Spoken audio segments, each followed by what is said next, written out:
Sorry for the bother. The thing is, he began. The moment I learned the truth, I was filled with surprise, gratitude toward my father-in-law, and a sense of liberation. My name is Charlotte. Born in April, surrounded by the gentle scent of blossoming flowers, as my name suggests. Since then, 45 years have passed. I've devoted my life to my family as a wife and a mother, cherishing each day. But problems arose outside of my family life. I used to spend joyful times with my family alone. I met my husband Joseph at a club in college. We hit it off, started dating, and eventually got married. We have a son, but he's working in the city as a professional, so he only returns home once every 6 months. Ever since it became just the two of us, Joseph and I looked forward to revisiting places we went when we first dated. How about going to Six Flags tomorrow on our day off? Now here's the question. What did Charlotte do 23 years ago at that amusement park? Did I do something? Caught off guard by Joseph's sudden question, my mind raced to remember. Something from that long ago? Oh, I remember. After riding the teacups, I got dizzy and fell into a nearby pond. That's correct. I was so embarrassed I wanted to pretend I didn't know you. How mean! Why did you let go of my hand then? Laughing about my embarrassing moments like this has become a treasured pastime. Even when it's just the two of us at home, the atmosphere never darkens. We lived a happy life. Due to Joseph's shift work, there were days we hardly saw each other. But since I adjusted my work to match his schedule, I rarely felt lonely. However, then a major event that would drastically affect our lives happened. Our father-in-law was diagnosed with terminal pancreatic cancer. Surgery was difficult, and the 5-year survival rate was less than 2%. A dire illness. Both Joseph and I were filled with such hatred, our hands clenched into fists. When a loved one suddenly falls ill, you wonder what you can do. What's the best course of action? And your mind goes blank. Joseph has a sister living in the neighboring town, but she doesn't know about this yet. Deciding to inform her soon, Joseph picked up his smartphone and made a call. After 7 rings, a loud, shrill voice echoed through the receiver. Why are you calling now of all times? I'm busy preparing dinner. We have something important to talk about. We'll come over tomorrow evening. Despite her complaints about the sudden development, this wasn't the time to worry about such things. After conveying the necessary information, Joseph hung up. Joseph normally didn't pay much mind to his free-spirited sister-in-law, who rarely shows up at family gatherings and doesn't quite mesh well with his personality. But this time, things were different. The next day, we hastily took the day off and headed to her house. When we rang the doorbell, her husband, not the friendliest of individuals, was the first to answer. He opened the door without changing his expression and looked at us with an intimidating stare. Not a pleasant feeling. In the living room, she cast a cold glance at us. Despite not having seen each other for 6 months, she treated us worse than strangers. Amidst this, Joseph fixed his intense gaze on her. Then, as he informed her about their father's illness, she uttered unbelievable words from her mouth. So what? You came all the way here to say that? The sickness is Dad's fault. Don't tell me you came here expecting me to take care of him. Instead of expressing sadness about her father's illness, she seemed more concerned about avoiding any inconvenience to herself. It was my first time seeing a daughter look down on her father, who didn't choose to get sick, and I felt embarrassed for her as a fellow human being. My anger peaked, and even my parents, who had planned to talk calmly, were getting worn down.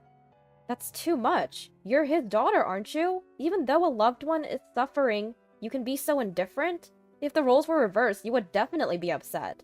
I thought she would reflect a bit on what I said and quiet down, but I underestimated her. Don't talk nonsense! There's no rule that says I have to look after him because I'm his daughter. If you're so concerned about it, why don't you do it? Joseph is his child, just like I am. Indeed, my husband Joseph is also father-in-law's child, and it's not right to put the responsibility on sister-in-law alone. Because she's so irresponsible, I thought she should step up and take care of father-in-law at a time like this. But people like her are good at justifying their behavior. What she said wasn't wrong, and I figured it was futile to argue any further, so I dropped it. Although we were reluctant to leave father-in-law to sister-in-law, who clearly didn't want to deal with this, we, as a working couple, didn't have the time, unlike sister-in-law, who was a housewife. If Joseph had to quit his job, it would be better for our finances if I quit mine, but I found fulfillment in my current job. As I was considering my options, sister-in-law revealed her trump card with a triumphant look on her face. By the way, Charlotte, you have a nursing certification, don't you? You know more than an amateur like me. I think you should be the one to take care of him. It's reassuring for the patient to have a professional take care of them, isn't it? I had worked as a CNA in a nursing home 15 years ago, having earned a nursing certification so that I could take care of my parents if something happened, since I'm an only child. Knowing it would be futile to pursue sister-in-law any further, we decided to go home and think things over. I'm sorry you have such an unfeeling and troublesome sister-in-law. She's not the type to reflect on herself, even if I said something, so I couldn't say anything. No, it's okay. I knew that no matter what you said, it wouldn't change anything. It's not your fault, Joseph. What should we do? I can tell you love your job, and I would feel bad taking that away from you just because my dad got sick. But even in a situation like this, it made me happy to see Joseph thinking so much about me. But unlike sister-in-law, I'm not heartless. I wanted to cherish every minute of father-in-law's life. It's okay, don't worry about me. I can figure out my job situation later. The most important thing is I met you, thanks to your dad, so I want to express my gratitude. Holding Joseph's hand, I saw his eyes welling up with regret. Let's face this together. Seeing Joseph's expression lighten a bit, I geared up to tackle the bigger problem. The biggest issue here is money, isn't it? While chatting with Joseph, it turned out that my father-in-law had only signed up for the cheapest insurance available. That meant the guaranteed expenses would be minimal, and we'd have to pay out of pocket for necessities. Well, his daughters definitely won't offer to chip in, he said. And they should be contributing more if they're not going to help take care of him. Their lack of dependability was disheartening, even though I hadn't expected much to begin with. Caring for a sick person requires mustering up your own motivation when it's at rock bottom. It's not an easy task. It was a battle against myself. The next day, I decided to step away from my work in the bar kitchen, where I'd enjoyed the camaraderie and hard work alongside the younger staff. When I explained the situation, everyone was understanding, though their disappointment at my leaving was palpable. Please come back when you can, they said. Those words gave me strength and became my motivation for what lay ahead. With that, I headed straight to the hospital where father-in-law was waiting. Arriving at the hospital, I saw father-in-law from behind, quietly facing away from the entrance. I couldn't tell if he was staring out the window or sleeping, but his loneliness and sadness were palpable, and I couldn't find the words to speak just yet. After about 30 seconds, I took a deep breath and walked closer to father-in-law. As I tried to figure out what to say and how to say it, father-in-law spoke first. Charlotte, thank you for coming. I'm sorry to be such a burden. His face softened as he greeted me, but quickly his eyes filled with worry, and his expression darkened. He was so considerate, despite his illness, and it angered me that his own daughter, sister-in-law, couldn't bother to be here. Please, let me know if there's anything I can do for you. I knew I couldn't understand the pain of his illness, but I wanted to support him as best as I could. Once I'd finished my morning chores, I'd take a 40-minute journey to the hospital each day.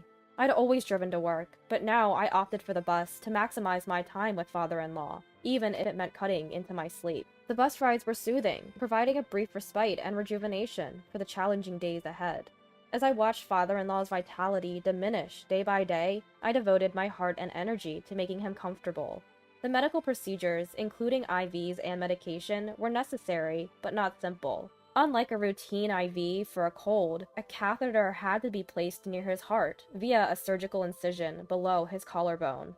The sight was distressing, but it was the best we could do for a father-in-law who wasn't a candidate for surgery. Try this, I offered, handing him a Walkman. Father-in-law loved karaoke and had even won local competitions with his amazing voice. He used to practice daily by singing along to his CD player, but his hospitalization had put an end to that. Wanting him to keep his passion for music alive, I loaded his favorite songs onto the Walkman as a gift. He immediately put on the headphones and pressed play. His face instantly brightened. I thought I wouldn't be able to listen to music anymore. Thank you so much. Now I have to win another karaoke competition when I get discharged. Seeing father-in-law smile, I felt a bit relieved. Even amidst the unfamiliar hospital atmosphere and daily tough treatments, father-in-law never complained. In fact, he was more worried about me. Sorry for causing you trouble and expenses. I wish we had traveled more with you and Joseph. I've always wanted to go to that place. Then, he took out his mobile phone and showed me a picture. There, countless lavender flowers were blooming in all directions. Wow, that's beautiful. This place used to be nothing but fields, but after urban development, it turned into such a beautiful spot. This flower is my favorite. Seeing father-in-law's eyes sparkling, I wanted him to get better even more urgently. From then on, I decided to stop by a florist before going to the hospital for father-in-law, who loved flowers. After you left, I felt lonely, but having flowers around changes things. I found myself talking to the flowers, and the nurses looked at me like I was strange. We had a good laugh over this. 2 weeks later, a feeding tube was attached to father-in-law, who had been eating normally until then. You could visibly see his body turning more yellow. His voice, calling my name, lost its energy. I had to suppress my fear and act strong, which was tough. I hadn't expected him to become bedridden in just 2 weeks after the cancer diagnosis. I was painfully aware of the dreadfulness of the disease. I wanted to say, "Stay strong, Dad," but I knew he would be the most frustrated. He probably didn't want to admit that he was weak, and would be blaming his body for not listening to him. His smile, showing strength at times, was a saving grace for me. I would often excuse myself to the restroom, unable to hold back my tears. I'd wash my face with cold water to cool my flushed face, and then return to his room. Joseph also spent some quality father-son time with him, during his breaks or on his days off. I would enjoy some quiet time alone at a cafe in the hospital during those moments. Father-in-law, who was always kind to me, seemed even happier when talking with his son. So I decided to give them as much time together as possible. An hour later, when I returned to the room, the two were discussing insurance money. "I want my modest insurance money to go to Charlotte, who's taking great care of me," father-in-law said, turning towards me. He had changed the beneficiary to ensure that I would get the money in case something happened to him. That's when the hospital room door flung open with a bang, and sister-in-law stormed in, hurling abuse. "I heard your conversation. Why did you change the beneficiary to her? It used to be me. Change it back immediately, or I'll spread the word that you're the worst father ever." Both Joseph and I couldn't believe the childish words she was saying. However, to our surprise, father-in-law defended sister-in-law. "All right, I got it. If you feel so strongly about it, I'll change the beneficiary back to you. But in return, promise me you'll stop saying hurtful things to Charlotte. She's the wife of my beloved son, Joseph. I won't tolerate her getting hurt, no matter what happens." Perhaps sister-in-law really loved money, to the point of obsessing over it. It wouldn't be an exaggeration to say that's all she thought about. Once the father-in-law said that, the sister-in-law nodded quietly and left the hospital room. I wanted to follow her out of disbelief, but was stopped by my husband and the father-in-law. So I reluctantly sat down on a chair in the room. However, I couldn't help but notice something off about their behaviors, leaving me with a big question mark floating in my mind. "Hey, why are you guys laughing?" In response to my question, my father-in-law began to explain the truth between chuckles. "That silly girl really believed all my assets were tied up in insurance and went home. Your plan worked well, Dad." Then my father-in-law took out 3 bank cards from a locked drawer and handed them to me. He told me they held a fortune beyond my wildest imagination, which left me speechless with surprise. I knew the father-in-law was wealthy, but a new question popped up in my mind. Why was he only enrolled in a single minimal insurance plan? However, it was a decent plan that would give him $10 million in the event of his death. "All my assets are on these cards. I know I don't have much time left, so I want you two to use it. I'm sorry for all the expenses I put you through, with my hospital bills, flowers, and clothes." No. The money we spent isn't a big deal at all. We can't accept such a huge sum. It would feel like a punishment. Just take it as a token of gratitude for taking care of me. And remember, keep this a secret from her." It seemed that, just like us, the father-in-law didn't think highly of the sister-in-law due to her selfish behavior and lack of family consideration. That's why we had decided to leave her only the bare minimum if anything happened to him. "Won't you accept my offer?" Faced with their earnest gazes, I found it hard to refuse. I felt guilty, but agreed, nonetheless. 2 weeks later, in accordance with the father-in-law's wish to spend his remaining time in a more home-like environment, receiving palliative care, we moved him to a hospice. We contacted the sister-in-law just in case, but her only response was a curt, "Good for you."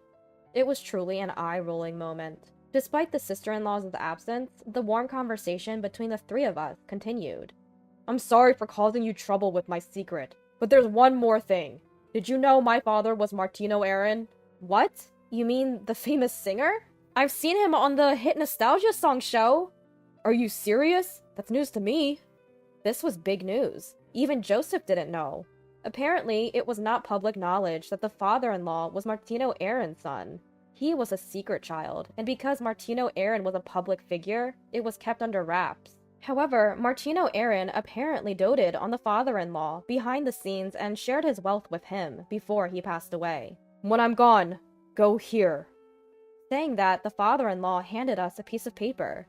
It only had an address written on it, and we had no idea what it was about. He kept evading our questions for more details. A month later, after living his final days at the hospice, the father-in-law peacefully passed away. "Father-in-law," I sobbed, calling for him one more time, but there was no answer. Gratitude welled up in me for how he had always treated me like his own daughter, and tears streamed down my face like a waterfall. As we stood by father-in-law's side, leaning on Joseph for support, we watched the doctor and nurses do their work. At the funeral, sister-in-law arrived and began crying loudly. A stark contrast to the attitude she had shown us previously. She was talking to the attendees as though she cared deeply for her father. I wanted to tell everyone that all sister-in-law wanted was money, but doing so wouldn't make father-in-law happy. So I decided to think of sister-in-law as a stranger, which somewhat eased my mind. Of course, after the funeral, sister-in-law didn't interfere with us, and we didn't bother with her either. A week after father-in-law's passing, Joseph and I headed to the location written on the piece of paper father-in-law had given us. The sight that met us was astonishing. "What is this?" Both Joseph's and my voices overlapped. Before us stood an enormous, opulent mansion like nothing we'd ever seen before. Unsure of how to proceed, we decided to walk around the vast gardens first. A woman emerged from the house, and I was so surprised I fell backwards. I'm sorry, I didn't think anyone was here." The woman in front of us wore a kind smile as she invited us into the house. The interior was so extravagant, with marble, diamonds, and ornate decorations. It felt like we had stepped into a dream. The woman guided us to a room with plush chairs where we sat down. As I hurried to understand the reality of the situation, the woman began to speak slowly. "I've been the caretaker of this house. Your father owned this place and used it to entertain his friends from time to time.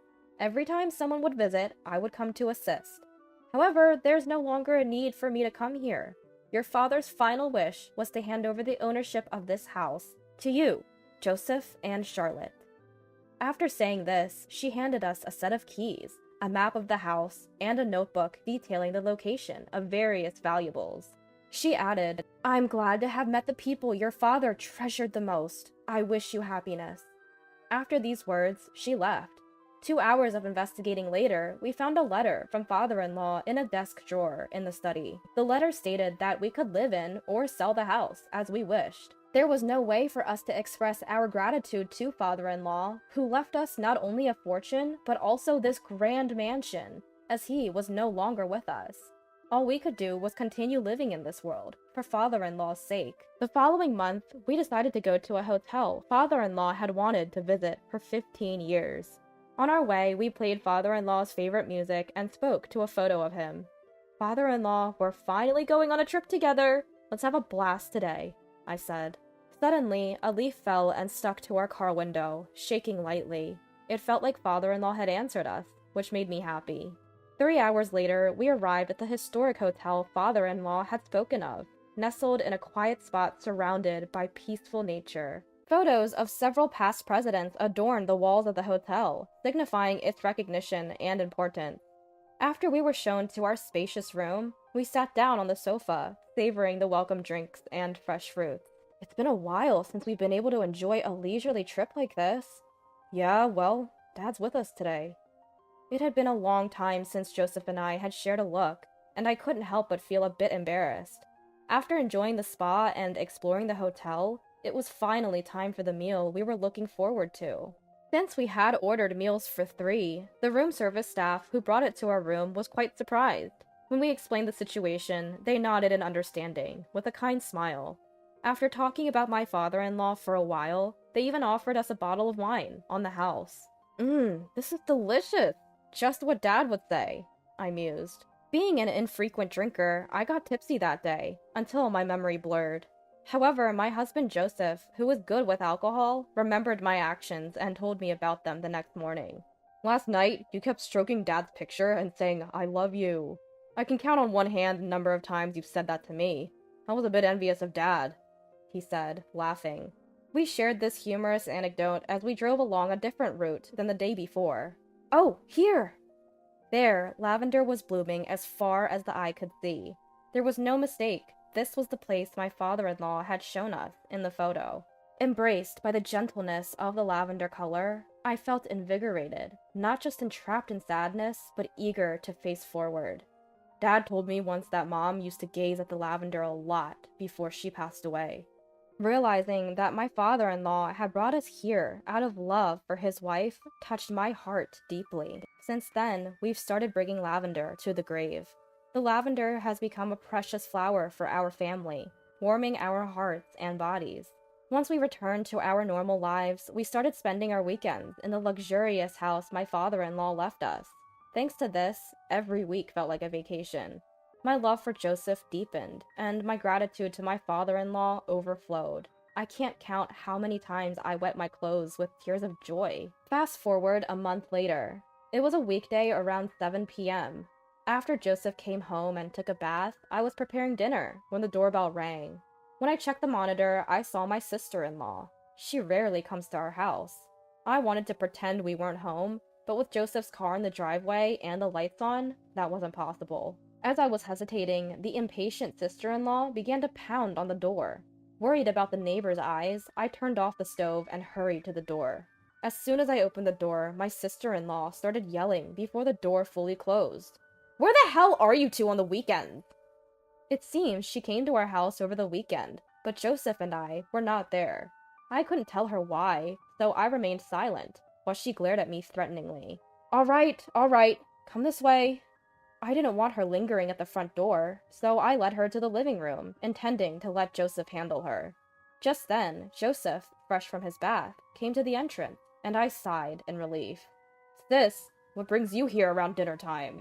I appreciated Joseph's forthright approach as I watched the two of them. He led her to the living room, and the conversation continued. "I came to light incense for Dad at the family altar over the weekend, but you two were nowhere to be found."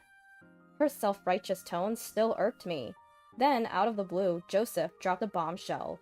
"I actually spend my weekends dating Charlotte, trying to pass on all the love that Dad gave me. Sorry if this doesn't sit well with you. A sister who has to deal with her husband being lovey-dovey with another woman." My voice and sister-in-law's overlapped in shock. "What?" Sister-in-law was visibly shaken by this unexpected revelation. "There's no way! What are you talking about? There's no way he could be interested in any other woman but me!" Immediately after, Joseph took out his mobile phone from his pocket and showed a picture to sister-in-law. Curiosity piqued. I peeked at the photo, and sure enough, it was sister-in-law's husband, arm in arm with another woman. Sister-in-law's fury and sadness reached a peak, and she seemed to stop caring about me and Joseph. As soon as she got the picture forwarded from Joseph, she stormed off. The next day, and the day after, when I asked Joseph, who didn't talk about sister-in-law, what happened to the couple, he said he didn't know because he had blocked sister-in-law's contact. "I don't consider her a sibling anymore. All I want is to live a peaceful daily life with you." Fast forward a month. While out shopping with Joseph as usual, we bumped into a neighbor from where sister-in-law lives. Apparently, the sister-in-law couple was in the midst of divorce discussions, with the husband completely out of love with sister-in-law, and a reluctant sister-in-law still not wanting to split, despite the infidelity. As much as it sounds like a tough situation, I've decided to stop worrying about sister-in-law and just focus on living my own life. As long as I have Joseph, I have nothing to fear. Father-in-law always used to say, the key to happiness is to laugh a lot and sing out loud. I'm going to go back to my old job soon, but I plan on adhering to father-in-law's advice and enjoying life to the fullest, even for father-in-law's sake. Joseph and I both love to sing, and we've promised to participate in a karaoke competition together. Our goal? To make it to the same podium that father-in-law did, to reach the top, as we let our singing voices resonate towards the heavens.